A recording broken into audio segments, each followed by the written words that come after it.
va enchaîner avec les commentaires de la une des journaux sportifs. Comme ni ma leen ko waxee sànq, les premiers mots de El Hadj Malick Diouf bi nga xamante ne jot na signer son contrat ak équipe bii di West Ham. Li mu wax nag mooy je suis heureux et impatient de rejoindre mes coéquipiers. Mu nekk kàddu yi nga xamante ne moom la El Hadj Malick Diouf yëkkati à sa signature ci équipe bi nga xamante ne moom mooy West Ham. Donc tout juste arrivé à West Ham, El Hadj Malick Diouf jotul cacher sa joie. Donc le jeune défenseur n'a pas caché sa joie. Le jeune international sénégalais transféré en provenance du Slavia Prague savoure cette nouvelle étape dans sa carrière. C'est un jeune joueur waaye gis nañ ne que il est quelqu'un de très professionnel waaye tamit il est très posé. Calmam ak sérénité am bokk na sax si li gën a tax son entraîneur à West Ham muy Graham Potter jot na def les éloges de El Hadj Malick Diouf. Dinañ si ñëw. Donc il compte bien saisir cette opportunité pour progresser encore et s'imposer en Premier League. West Ham, un déclic pour El Hadj Malick Diouf.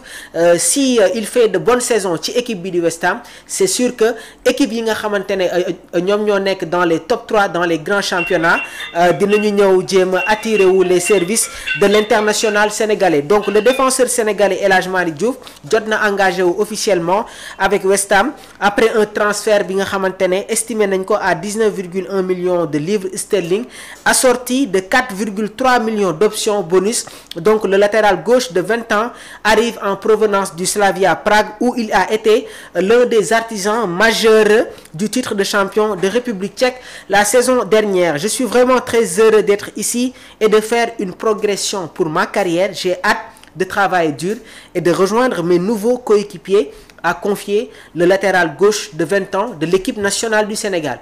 Il a été très courtisé durant ce mercato, donc Diouf a fait un choix clair. Il y avait beaucoup d'équipes yi nga xamante ne bëggoon nañ ko signer, mais moom nee na dafa choisir West Ham en premier parce que dafa échanger ak seen coach bii di Graham Potter. Graham Potter nekkoon ancien entraîneur, ancien coach ci club bi di Brighton laata muy dem Chelsea. Son passage voilà ci équipe bi di Chelsea n'a pas été une grande réussite. Bi mu fa jugee nag moom moo dem entraîner équipe bi nga xamante ne moom mooy West Ham et c'était un bon plan pour moi. Tout le monde veut venir ici pour jouer en Premier League. Je pense que c'est un rêve pour chacun.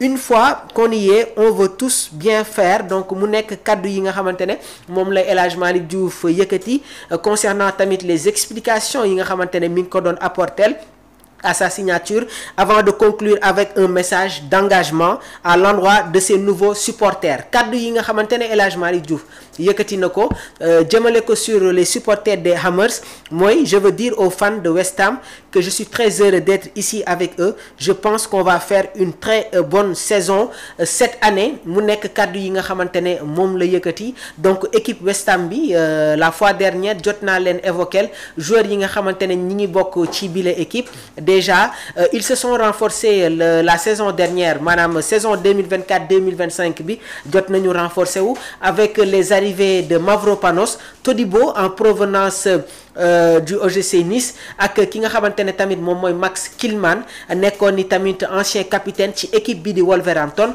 Donc avec le départ de Cresswell, El Hadj Malick Diouf dina concurrencer ki nga xamante ne moom mooy Emerson passé par la Série A laata muy ñëw ci équipe bi di Chelsea avant de signer son contrat ak équipe bii di West Ham. El Hadj Malick Diouf a les aptitudes waaye tamit am na les capacités pour s'imposer comme un titulaire indiscutable au sein de cette équipe de West Ham. Équipe West Ham bi dañu tàmm di football avec un schéma classique, c'est-à-dire 4-2-3-1 waaye saison bi nga xamante ne moom la ñu jóge daan nañ leen gis ñuy football avec le schéma à 3 derrière Mavropanos, Todibo ak Kilwan. Donc El Hadj Malick Diouf n'aura pas de problème ci yenn match yi pour évoluer comme piston gauche ci équipe bi nga xamante ne moom mooy West Ham. Graham Potter, son entraîneur, jot na yëkkati ay kaddu. Li mu wax nag mooy El Hadj Malick Diouf, un jeune joueur ambitieux, affamé et plein de caractère. Kaddu yi le Graham Potter yëkkati à l'encontre de l'international sénégalais. Nee na c'est un jeune joueur ambitieux il a envie de gagner waaye tamit nekk na joueur bi nga xamante ne dafa am caractère. On va vous expliquer les propos de Graham Potter nekk le tacticien de cette équipe de West Ham. Donc voilà, on va venir sur la réaction. Li mu wax rek mooy nous sommes très heureux d'accueillir El Hadj Malick à West Ham, a déclaré le technicien anglais. C'est un jeune joueur que nous observons depuis quelque temps et nous pensons qu'il correspond parfaitement à ce que nous essayons de construire au club. Donc mu nekk kàddu yi nga xamante ne moom la El Hadj Malick Diouf moom la Graham Potter yëkkati en l'encontre de El Hadj Malick Diouf. Pour Potter, le profil du latéral gauche sénégalais, à la fois travailleur et déterminé, colle à la philosophie des Hammers. Donc West Ham ñoom yàggoon nañu voilà def une approche concernant ki nga xamante ne moom mooy El Hadj Malick Diouf. Jot nañu étudier le joueur, jot nañu étudier sa situation waaye tamit polyvalence bi nga xamante ne am na ko à travers les différents dispositifs. Au-delà du talent, toujours sur les propos de Graham Potter, c'est aussi le parcours personnel d'El Hadj Malick Diouf qui force le respect. Il a montré une grande force de caractère et beaucoup de maturité à un si jeune âge, quitté le Sénégal pour la Norvège à 18 ans, puis rejoindre Prague, et ses performances ont été constantes à un très bon niveau depuis un moment. Donc entraîneur bi di Graham Potter suñ ko déggee mu wax day apprécier également l'expérience déjà acquise par le joueur malgré son jeune âge. Il a accompli de belles choses, que ce soit en club ou avec l'équipe nationale du Sénégal.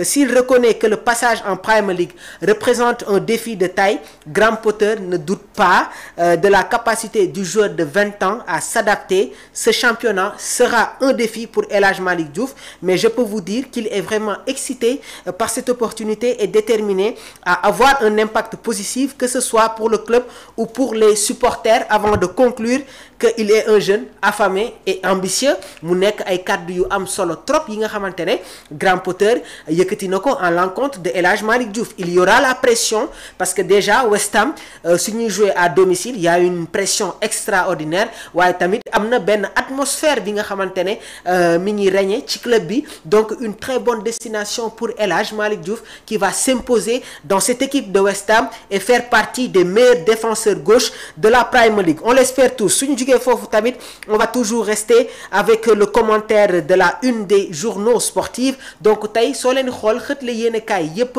ñi ngi xëyee sur cette information buy concerner le latéral gauche de l'équipe nationale du Sénégal. Waaye maa ngi leen ko doon wax dañuy ñëw d'abord si journal bi nga xamante ne moom mooy record ñoom si seen xët gu njëkk toujours ñi ngi ñëw ci El Hadj Malick Diouf waaye tamit face à face bi nga xamante ne war na am diggante Balla Gaye ak Siteu. Combat bi dina am dimanche, donc face à face bi tey dina nekk à huis clos. Donc dinañ mën tamit peser ñaari mbër yi jamono ji, l'aspect mental, l'aspect psychologique waaye tamit état de forme yi nga xamante ne war nañ ko indi ci choc bi nga xamante ne war na am niki dimanche. Toujours sur les commentaires de la une des journaux sportifs, comme ni ma leen ko annoncé que dañuy ñëw si xët la yéenekaay bi nga xamante ne moom mooy Marca ñu ngi ñëw sur la présentation de Alvaro Carreras, nekkoon ancien défenseur du Benfica.